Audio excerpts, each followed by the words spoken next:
Okay, so let's go ahead and talk about the three, or introduce the three topics that we're going to be covering today, which is the scientific problem, the computational problem, and the storage problem. So first, let's talk about the scientific challenge or problem. Okay, so today we're going to be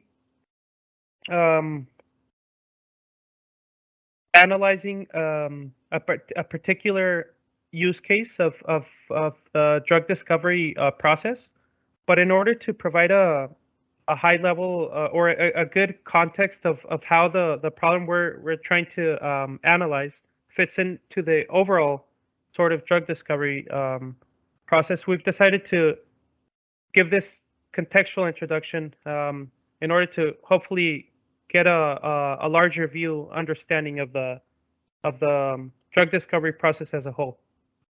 So usually the discovery of new drugs will go through 4 stages. Again, just at a super high level. The first stage has to do with analyzing certain chemical compound candidates. We would want to evaluate the properties of these compounds and maybe test for different or also analyze different aspects of the compounds. An example could be like a toxicological property. So we might want to this is sort of a pre-screening technique in order to filter out or to filter for viable chemical drug candidates, per se.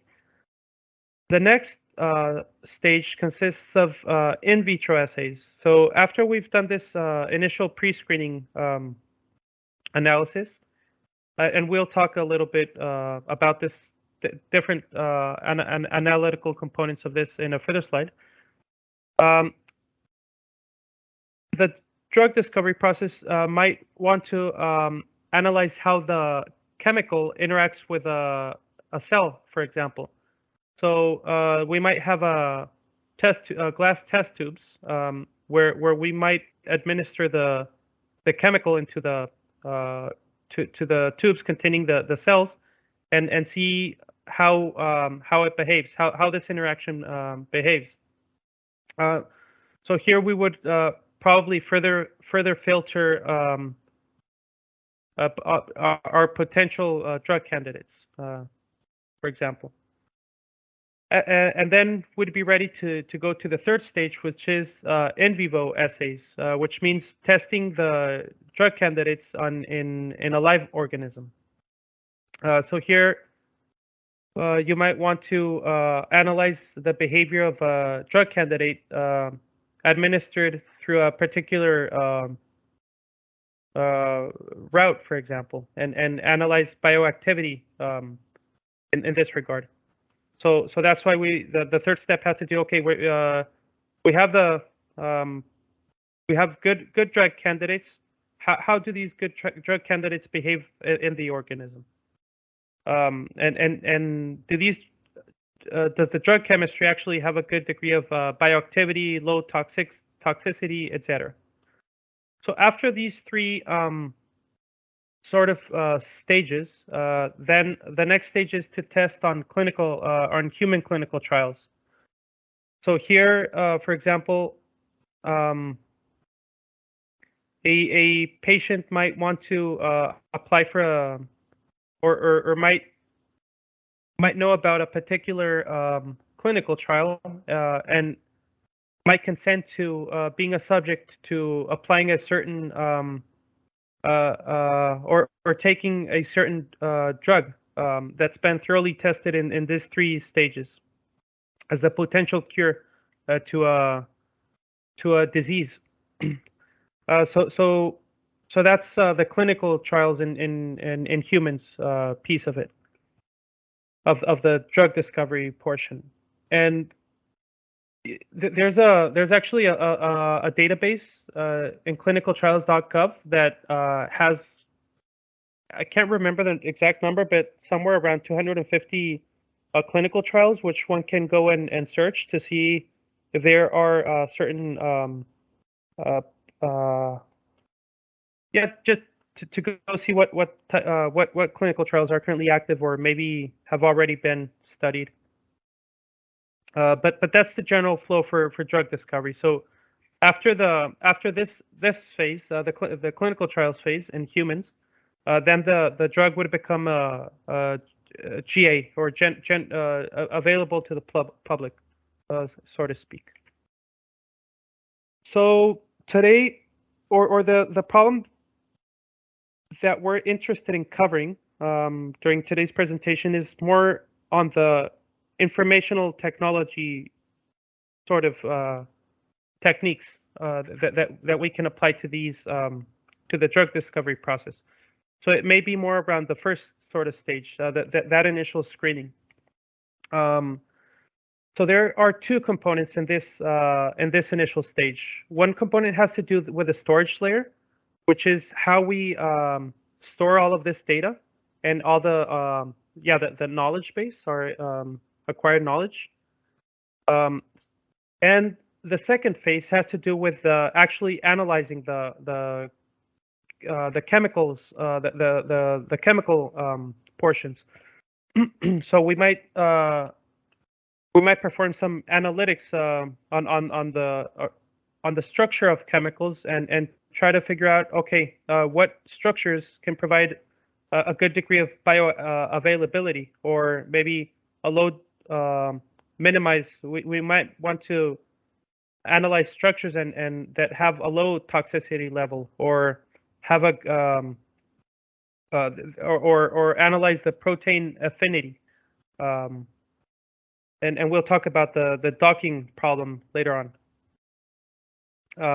And many there are many computational analysis aspects to the drug discovery process as a whole. Hopefully, we'll talk about the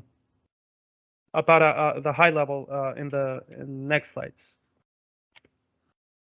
Okay, so the first or the first level has to do with structural modifications to chemistry, also known as structural modification techniques for drug discovery, and in particular to discover potential drug candidates. So there are different analysis that can be performed in structural modification techniques. What this means, in a broad sense, this has to do with how one might modify a chemical structure in order to optimize for certain properties. And there are different types of analysis for this. There's Combinatorial Library, bioisosterism, fragment-based approaches, and peptidomimetics. Today, we're going to be covering the Combinatorial Library, and we'll talk a little bit about what this, about the details of Combinatorial Library. We'll zoom into this, but just at a high level. So, for example, peptidomimetics has to do with peptide design. So how to design proteins or peptides that have similar structure but can have a different biological activity.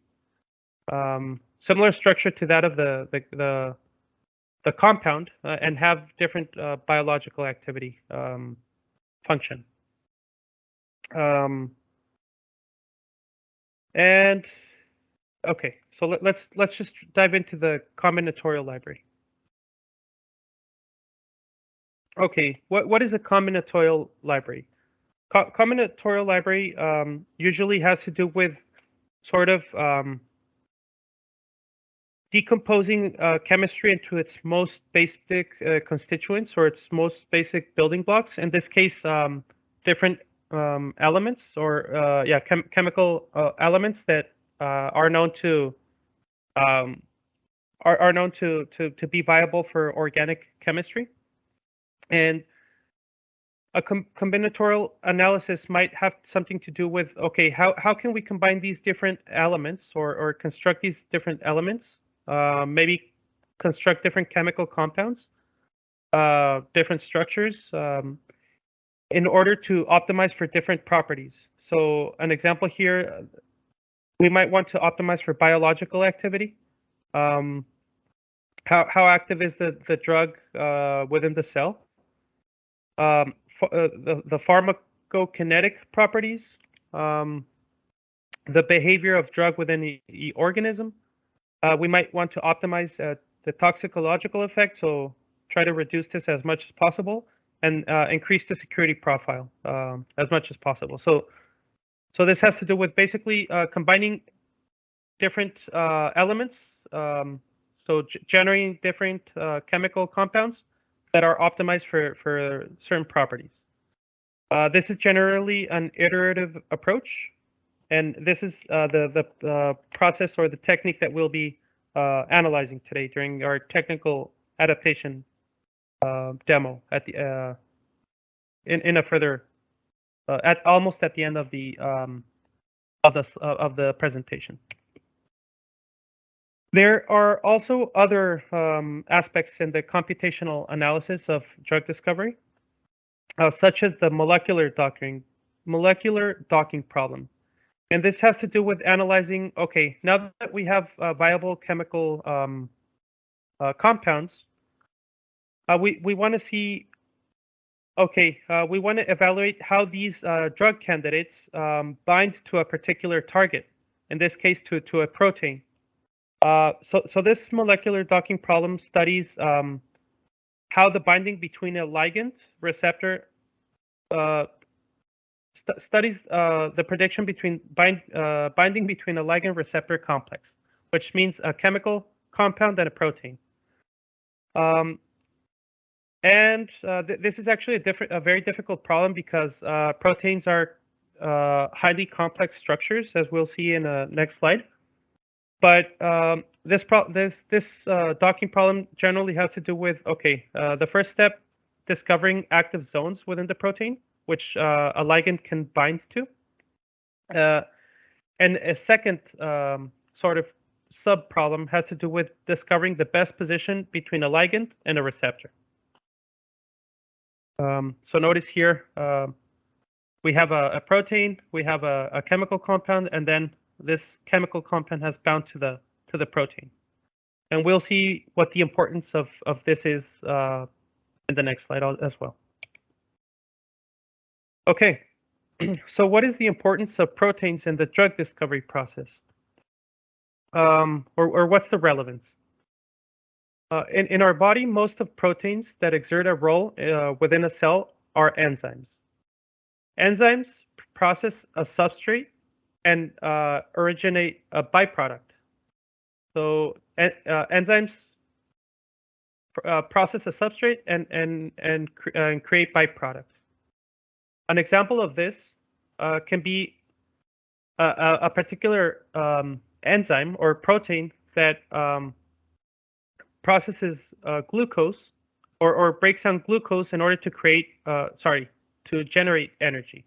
So that would be a function of a particular enzyme that consumes a glucose, in this case the substrate, and generates energy, right? But proteins have different proteins have different functions within the cell, and another example of this could be cellular transport or cellular division. Maybe another protein could be in charge of DNA replication, or maybe even the cytoskeleton within the cell, or apoptosis, which is the programmed death of a cell. And another role of a protein could be gene transcription. So, so now let's see. Okay, let's see if we cover it. Okay. So what's the importance of proteins in drug discovery? As an example, we may have a microorganism that has specific pathways. So if we're able to design an inhibitor that binds to the enzyme of a specific pathway, in this case right here, we have we can effectively block the formation of the useful byproducts that this protein is generating, because the inhibitor will compete with the substrate for the binding state of the enzyme, and consequently, we will effectively block the biological process of this pathogen. So that means if we're able to create a chemical that binds to a particular site of the protein, we can effectively disable the function of the protein. So let's say that we have a protein that's in charge of DNA replication, and we're able to design a chemical that binds to that particular protein and to the particular site of the protein. This can effectively block the function of cell replication and probably stop the function of cell replication, for example, which is actually the main or the one of the causes of cancer, which is that a cell is replicating without control.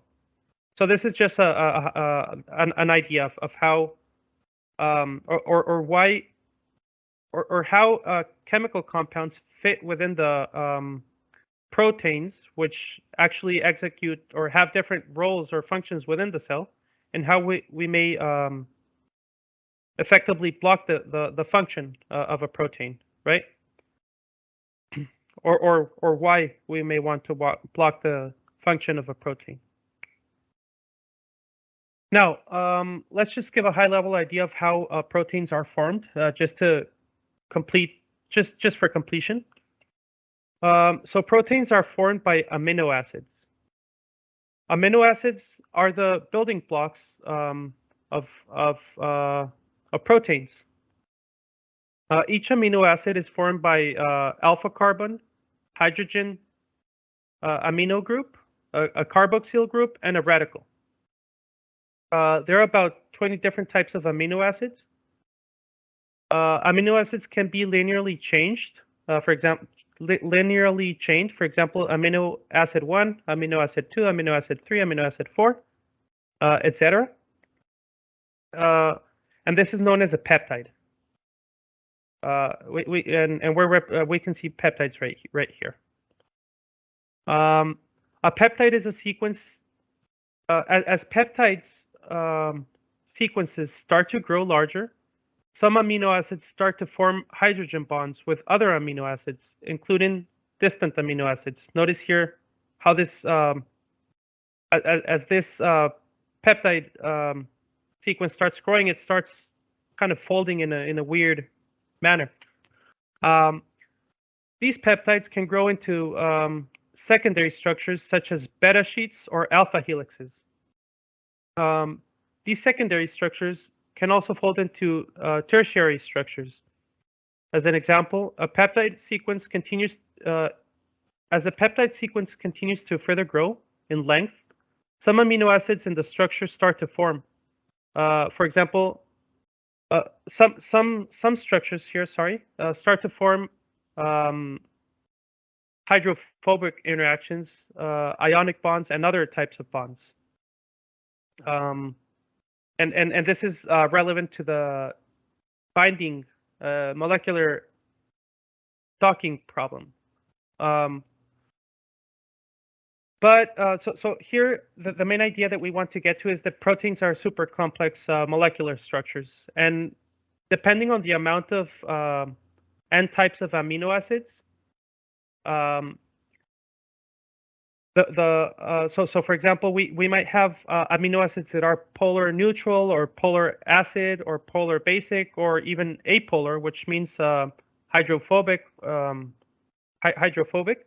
So depending on the amount of amino acids in a chain sequence, And as this sequence starts to sort of fold, it creates a super complex three-dimensional structure known as a protein molecule. Now, there's a famous grand challenge that went sort of unresolved for like 60 years or something like this. And this has to do with the protein folding problem.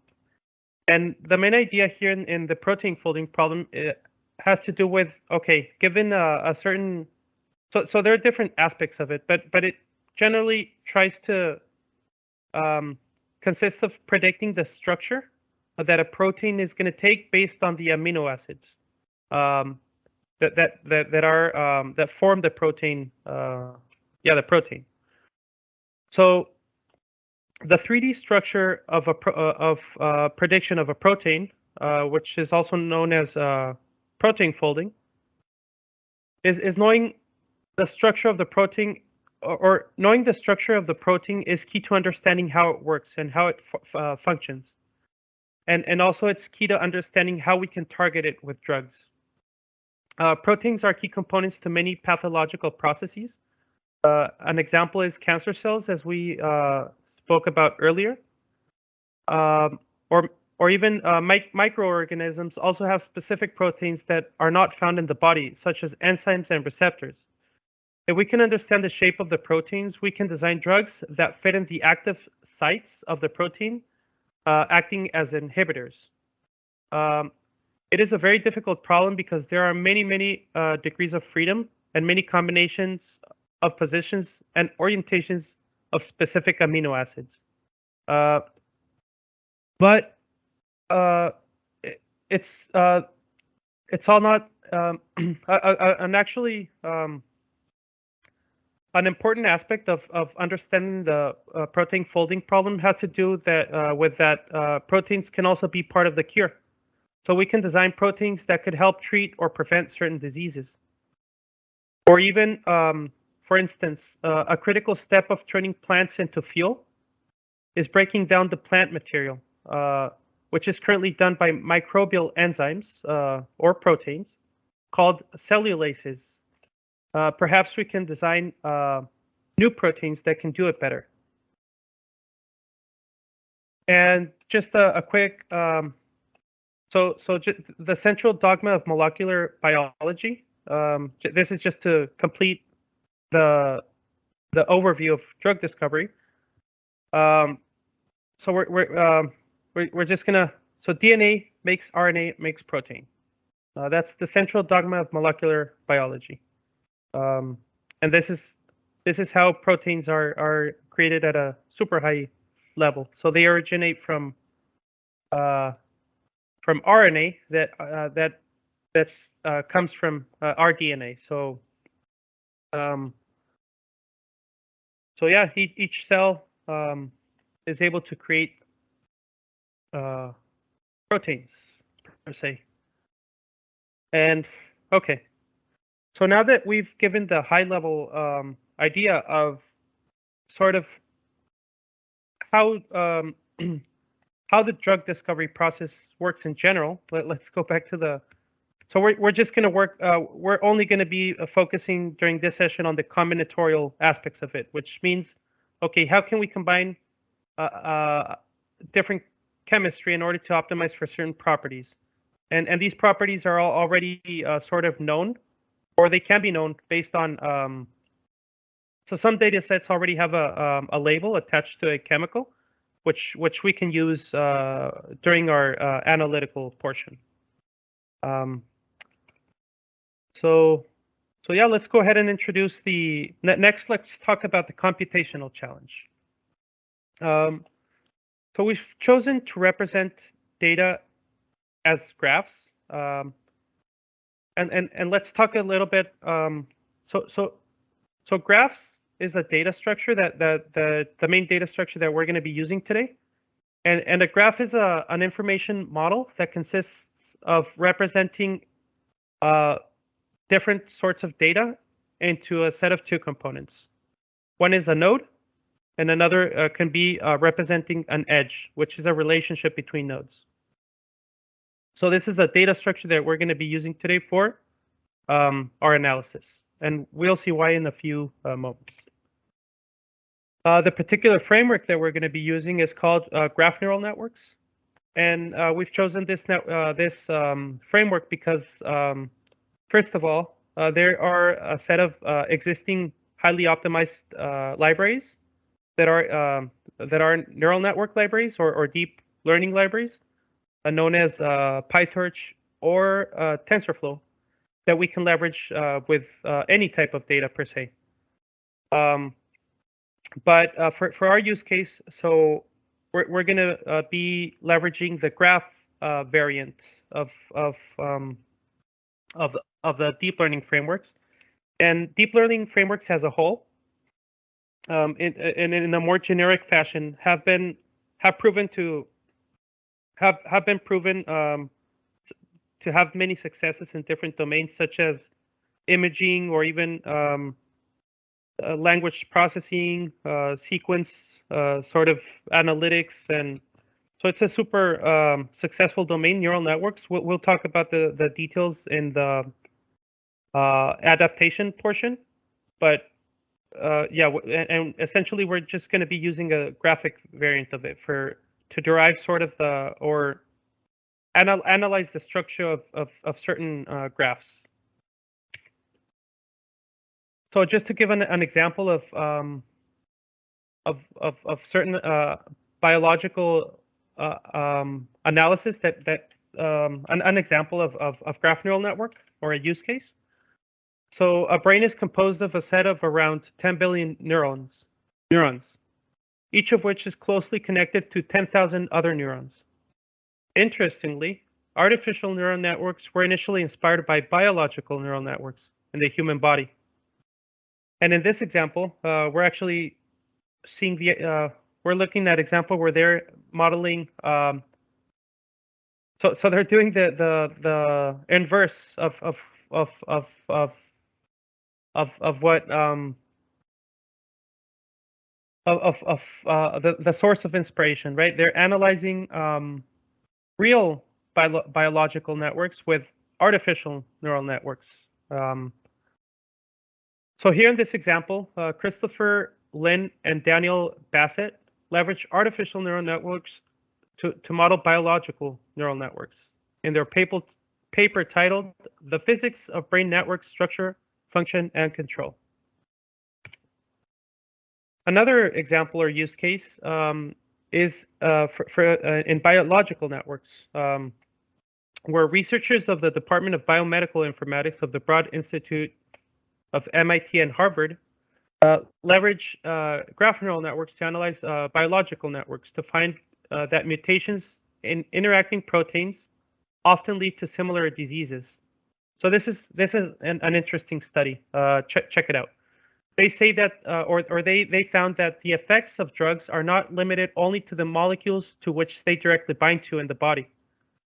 Instead, these effects spread throughout the biological networks in which they act. So notice that we were talking about the binding problem a little while ago, and this study finds, okay, that the effect of drugs is not only limited to the molecules, but also to the biological networks in which they act. Therefore, the effect of a drug on a disease is inherently a network phenomenon, not so much just a mere or a purely sort of binding problem. Cellular components associated with a specific disease show a tendency to cluster in the same network neighborhood. So that's what these researchers found with by leveraging graph neural networks or modeling data as graphs. And why do we use graph neural networks during today's presentation is, or the drug discovery phase, is that many chemical compounds and proteins in biology can be modeled as graphs. So we've decided to leverage graph neural networks to model and analyze different chemical compounds that are used in the drug discovery problem. Okay, so for the last section, let's talk about knowledge bases or the distributed storage systems.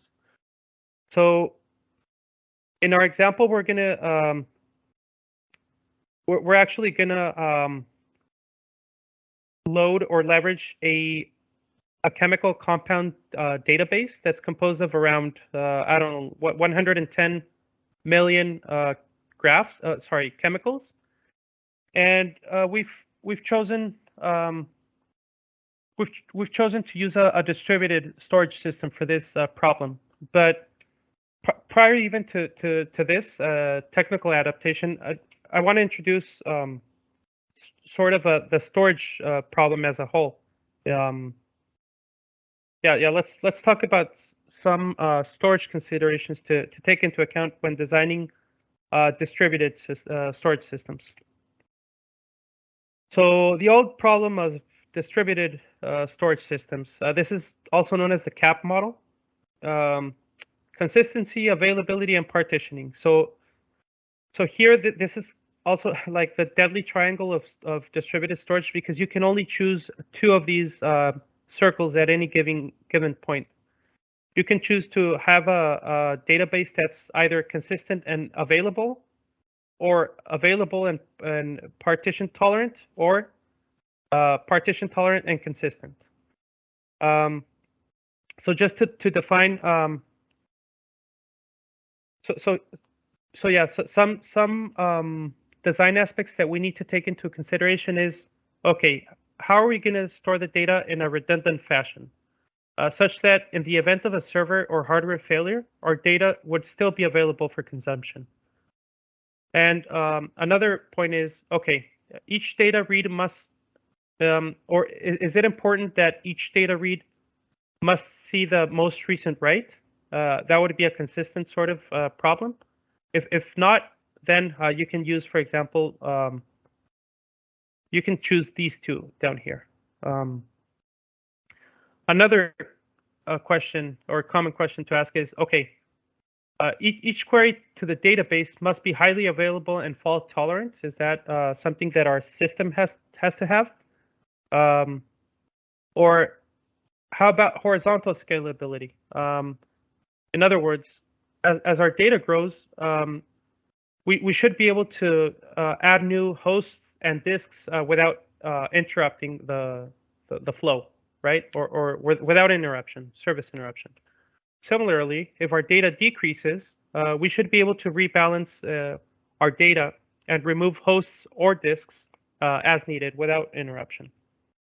But generally, we need to take care of these three aspects and just understand where we are. Or this is the old problem of distributed storage systems. So as an example, let's give existing examples. So an example of a database that's consistent and highly available could be RDBMS systems, relational databases, such as MySQL or PostgreSQL. These are transactional systems right here. An example of I guess a consistent database. I guess here the best example is HBase, which is also known as a HBase. Would be a partition tolerant database system or storage system that's highly consistent, which means everybody's gonna read the same data, no matter if we write a piece of data to, let's say, a node that's furthest away from the cluster, and we at the same time write another piece, another data point at the opposite side of the cluster per se. What is the data that we're going to read? Are we going to read the first one, or are we going to read the second one?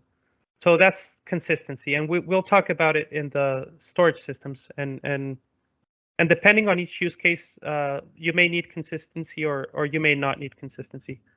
Usually consistency is more for, let's say, like banks or financial systems might, or certain government entities might need highly consistent storage systems. And lastly, we're going to talk about the common analytical databases, which are CouchDB, Cassandra might be a common one, DynamoDB, and RIAC. So yeah, that's the CAP theorem of distributed storage systems and some aspects to consider when designing these. And for our particular choice, we've decided to go with TIKV, which is a tool, an open source project with a solid distributed storage foundation that satisfies all three rules of the CAP theorem. Not at the same time, but in a hybrid sort of fashion. So you can choose to either have a transactional storage system or an analytical storage system, depending on the use case. But since it has the same underlying sort of structure, we just decided to have both functionalities and packed into one solution. So yeah, that concludes the introduction. Now the next phase, we're gonna dive into the technical adaptation, where we will be discussing the technical details from a information technology perspective.